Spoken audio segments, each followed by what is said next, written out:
దేవునికి స్తోత్రం కలుగును గాక. ప్రేమైన దేవుని బిడ్డలారా, అపోస్తుల కార్యము 8:9 వచనము. 8-9 వచనము. అపోస్తుల కార్యములు 8వ అధ్యాయము 9వ వచనం నుంచి ప్రారంభం. సిమోన్ అను ఒక మనుషుడు లోబడి పట్టణంలో గారడి చేయుచు తానెవడో ఒక గొప్పవాడని చెప్పుకొనుచు సమరయ జనులను భ్రాంతిపరచుచుండెను. కొద్దివాడు మొదలుకొని గొప్పవాని మట్టుకు అందరూ దేవుని మహాశక్తి అనబడి వాడు ఇతడే అని చెప్పుకొనుచు అతని లక్ష్య పెట్టి. ఇక్కడ గారడి చేస్తున్న వాడిని చూసి దేవుని మహాశక్తి ఇతడే కావచ్చు అనుకొని ఆ గారడి ఆ మాయమంత్రాలు చేస్తున్న వాడిని చూసి అక్కడ చేస్తున్న వాడిని చూసి జనులు ఏమనుకుంటున్నారు అంటే ఈయన చేస్తున్న మహా అద్భుతమైన కార్యాలను బట్టి ఇతడే దేవుడు కావచ్చు, ఎందుకనంటే అలాంటి శక్తి ఉంది కావచ్చు, అందరించి గొప్ప గొప్ప కార్యాలు చేస్తున్నాడు అని జనులందరూ ఏం చేసిండ్రంటే ఈ గారడి చేస్తున్న వైపుకి జనులు మొగ్గింది. ప్రేమైన దేవుని బిడ్డలారా, ఇక్కడ 10వ వచనంలో చూద్దాము. కొందరు మొదలుకొని గొప్పవారేమి ఆ పట్టణము అందరూ కూడా దేవునికి మహాశక్తి అనబడి ఇతడే ఆమె చెప్పుకొనుచు లక్ష్య పెట్టేది. ఒక మనుషుల్ని లక్ష్య పెట్టేది. ఆ మనుషుల దగ్గర ఏముంది? ఆ సమయానికి ఏదో గారడి చేసుకుంటూ ఏదో ఉన్నది లేది ఉన్నట్టు చెప్పుకుంటా తన కాలాన్ని గడుపుకుంటున్నాడు. ప్రియమైన దేవుని బిడ్డలారా, ఈ రోజులలో కూడా మనం ఎంతో మందిని గారడి చేసేవారిని చూస్తుంటాం. ఆ గ్రామాలు దర్శిస్తారు, అద్భుతంగా ఏదో కార్యాలు చేస్తుంటారు. అవి శాశ్వత కాలమైనవి కాదు, అవి జీవితానికి సంబంధించింది కాదు. వారి వృత్తి అది. వారి వృత్తిపరంగా వారు చేస్తున్న గారడి, వారు చేసుకున్న అది దాన్ని ఏమంటారు, అదొకటి నేర్చుకున్నారు అన్నట్టు. అది నేర్చుకొని ఆ విధంగా వారు ఆ గారడి చేసుకుంటూ ఆ గ్రామాలు తిరుగుతూ అక్కడక్కడ సంచరిస్తూ వారి పోషణ కోసం, వారి జీవనం కోసం, వారి బ్రతుకు తెరువు కోసం చేస్తున్న మహా అద్భుతమైన కార్యాలు అనుకొని దేవుని మర్చి ఇతనే దేవుడు అనుకొని అతన్ని వెంబటించిరి, లక్ష్య పెట్టిరి. 11వ వచనం. అతడు బహుకాలము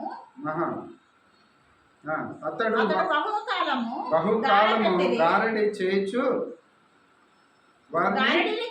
వారిని ఇబ్బంది పరిచినందుకు వారిని లక్ష్య పెట్టిరి. అయితే ఫిలిప్పు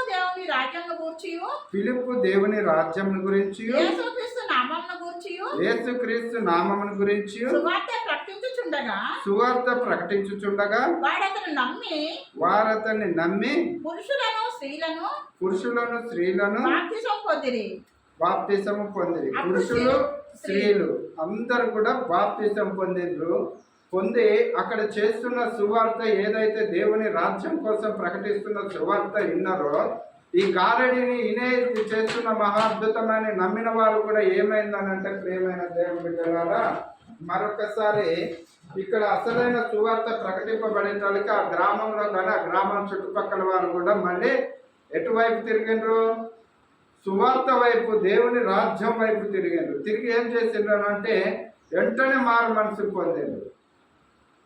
మరి గారడి చేసేవాడు కూడా ఏం చేసిండనంటే అతడు కూడా బాప్తిసము తీసుకున్నాడు. లాస్ట్కి వచ్చేటరికి అతడు కూడా బాప్తిసం తీసుకున్నారు. ఇక్కడ కూడా అందరు బాప్తిసం తీసుకున్నారు. స్త్రీలేమి పురుషులేమి అందరు కూడా మహా అద్భుతమైన కార్యాలు అన్నారు. సువార్త చేస్తున్నవారు ఆశ్చర్యమైన కార్యాలు. వారు ఏ గ్రామంలోకి వెళ్ళి ఎక్కడ సువార్త ప్రకటిస్తే, దేవుణ్ణి ఎక్కడ ప్రకటిస్తుంటే అక్కడ పరిశుద్ధాత్మ దేవుడు వారికి తోడై ఉన్నాడు, వారికి ఆదరణగా ఉన్నాడు. కోల్పోయిన వారి కుటుంబాలలో ఓదార్పును, దుఃఖంతో ఉన్న కుటుంబాలకు సమాధానమును ఆ రీతిగా కలుగజేస్తూ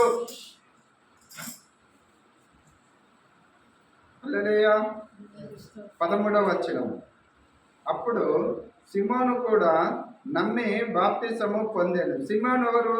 అంతసేపు గారడీలు చేసిన వాడు, మహా అద్భుతములు చేస్తున్నవాడు, తను కూడా జీవితం కోసము తన కాలంను తను ఏంటనంటే ఈ కాలాన్ని సంపూర్ణంగా అక్కడక్కడ చేస్తున్న గారెలన్నీ కూడా నమ్మిన వారు చూసిన వారు అతన్ని వెంబడించారు. మళ్ళీ తర్వాత దేవుని సువార్త వచ్చినాక ప్రియమైన దేవుని బిడ్డలారా దేవుని రాజ్యం వైపు తిరిగిండ్రు. అంటే రెండు వైపుల మనుషులు ఉన్నారు. అంటే రెండు వైపులు అనంటే రెండు వైపుల మనుషులు కాదు, ఒక్క మనిషిలోనే రెండు తలంపులు కలిగిన వారు.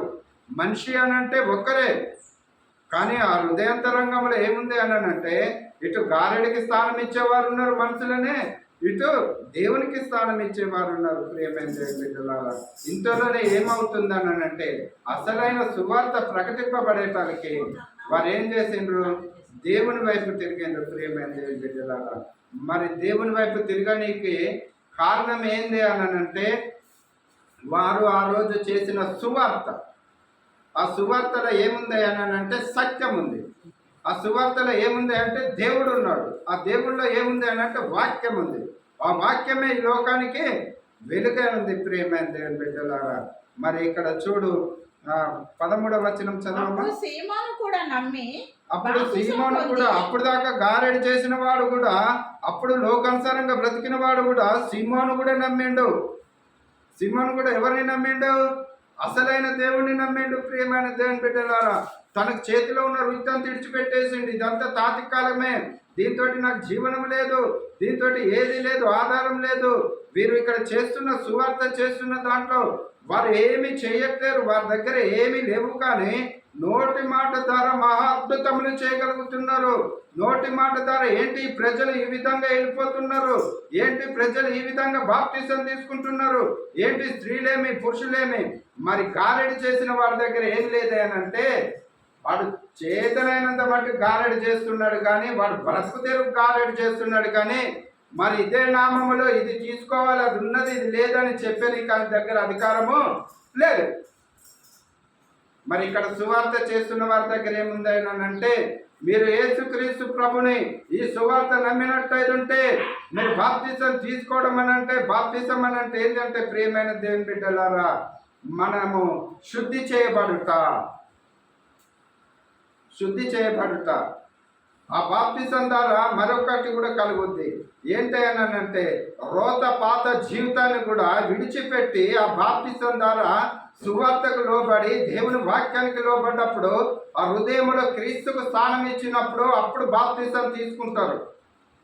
ఈ లోకానుసారంగా జీవించినంత కాలము, లోకానుసారంగా ఉన్నంత కాలము వారిలో ఏం లేదంటే బాప్తిసం లేదు. బాప్తిసం అనగా నిదర్శనం ఏంటనంటే కొత్తగా జన్మించుట. ఒకటే మనిషి ఒకడే ఎట్లా కొత్తగా జన్మించుతాడు అనంటే అది నీటి మూలంగా అగ్ని మూలంగా ఉన్నది. ప్రియమైన దేవుని బిడ్డలారా మరి పరిశుద్ధ గ్రంథం తెలియపరుస్తున్నది. మరి ఇక్కడ 14వ వచనంలో చూద్దాము. సమరయ వారు దేవుని వాక్యం అంగీకరించిరని, సమరయ వారు కూడా దేవుని వాక్యమును అంగీకరించిరని యెరూషలేములోని అపోస్తలులు విని, యెరూషలేములో అపోస్తలులు విని పేతురును యోహానును వారి యొద్దకు పంపిరి. హల్లెలూయా. ఈ బాప్తిసం పొందిన వాళ్ళ దగ్గరికి ఎవరు వచ్చిండ్రు? పేతురును యోహాను. పేతురు యోహాను వారు మామూలు మనుషులు కాదు, దేవుని చేత ఏర్పరచబడిన బిడ్డలు. వారి దగ్గర ఏముంది అనంటే పరిశుద్ధాత్మ కృప ఉంది.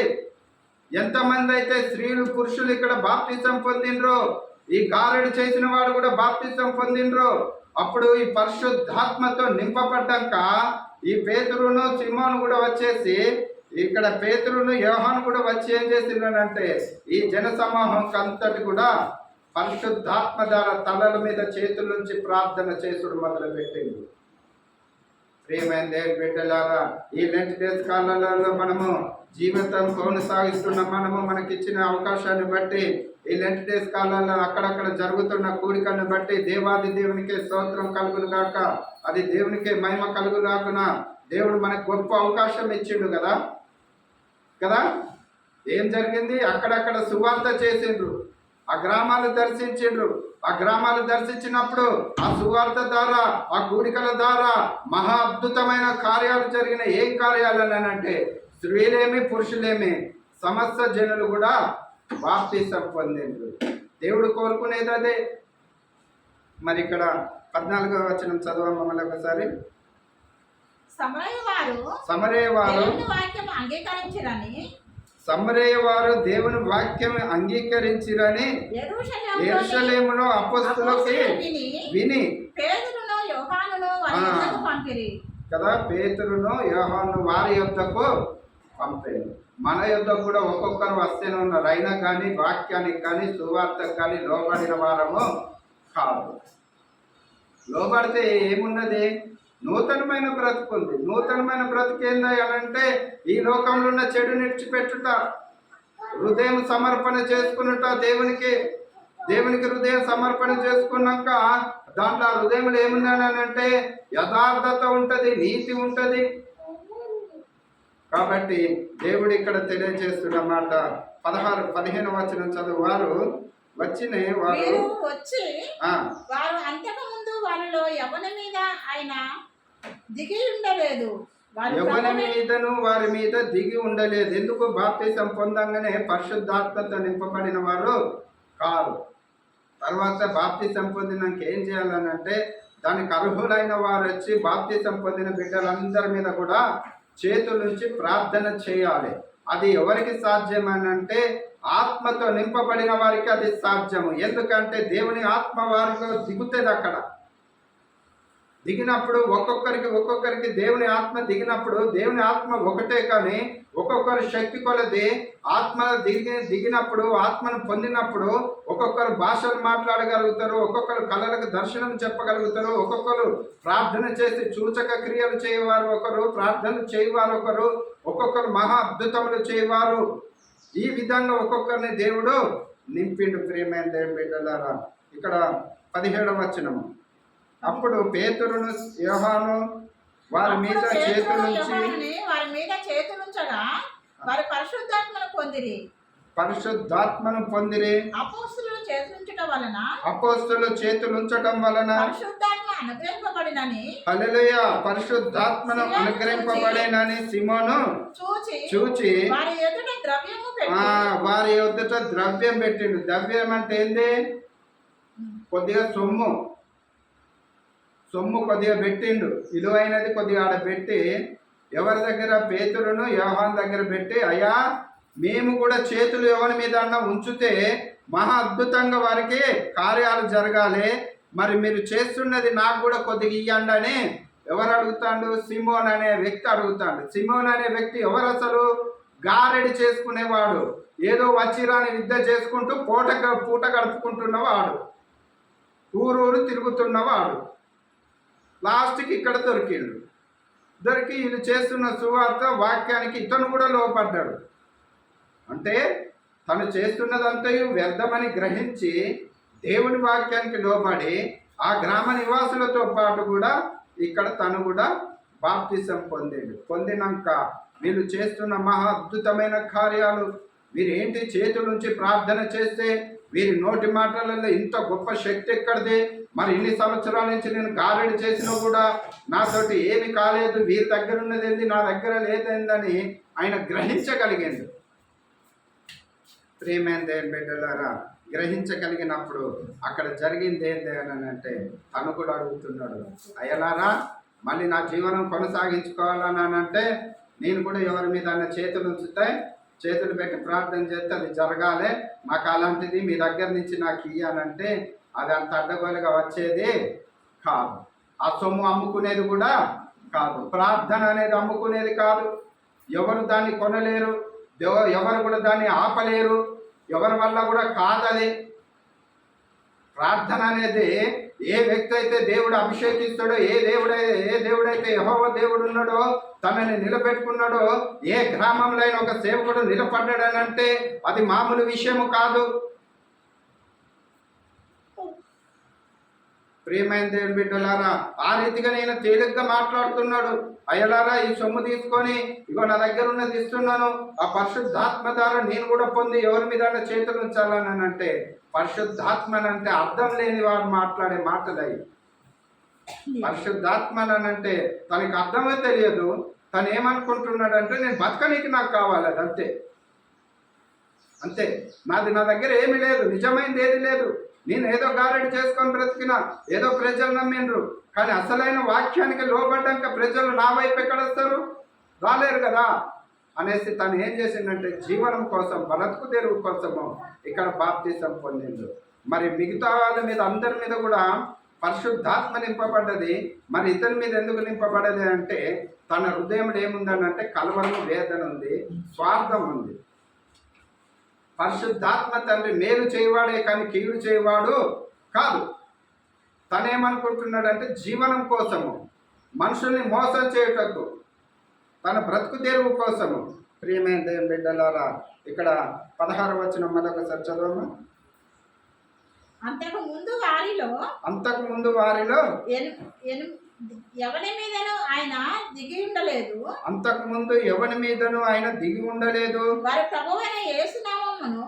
ప్రభువైన యేసు నామమును బాప్తిసం మాత్రము పొంది ఉండిరి. అప్పుడు పేతురును యోహానును వారి మీద చేతులు ఉంచగా వారు పరిశుద్ధాత్మను పొందిరి. అపోస్తలు చేతులు ఉంచడం వలన వారు పరిశుద్ధాత్మను పొందిండ్రు. హల్లెలూయా. సిమోను కూడా చూసి నేను ఎవరి మీద చేతులుంచుదునో వారి పరిశుద్ధాత్మను పొందినట్లు ఈ అధికారము నాకు ఇయ్యుడని అడిగాను. అందుకు పేతురు, నీవు ద్రవ్యం ఇచ్చి దేవునికి వరము కొందునని తలంచుకొని నందున నీ వెండి నీతో కూడా నశించును గాక, నీ హృదయము దేవుని ఎదుట సరి అయినది కాదు గనుక ఈ కార్యంలో నీకు పాలు పంపులు లేవు. కాబట్టి ఈ నీ చెడుతనము మానుకొని మారు మనసు నొంది ప్రభువుని వేడుకొనుము. ఒకవేళ నీ హృదయాలోచన క్షమించబడవచ్చును. నీవు ఘోర దుష్టత్వంతోను దుర్నీతి బంధకంలోను ఉన్నట్టు నాకు కనబడుచున్నదని చెప్పాను. దేవునికి స్తోత్రం. బాప్తిసం అడిగే మనుషులు ఏమున్నది? తను దేవేమి ఆలోచనలతోటి ఆ బాప్తిసం కోసం అడిగిందో అది దేవుని పరిశుద్ధాత్మనే. డబ్బుతోటి కొనలేవు, దేనితోటి కొనలేవు, అది కొనుటకు కూడా అది యోగ్యమైనది కాదు, నీ దగ్గర లేదు. అలాంటిది నువ్వు పొందడానికి కూడా నీ హృదయంలో ఏముంది? చెడు ఆలోచనలు కాబట్టి ఆ చెడు ఆలోచనలన్నీ కూడా నీలో నుంచి తీసివేయి. నీలో పరిశుద్ధాత్మను పొందే యోగ్యము కూడా ఏది కూడా యోగ్యత లేదు. ఫస్ట్ నువ్వు మారు మనసు పొంది ప్రజలకు మేలుకరమైనది నేను చేస్తా, నా కోసం కాదు.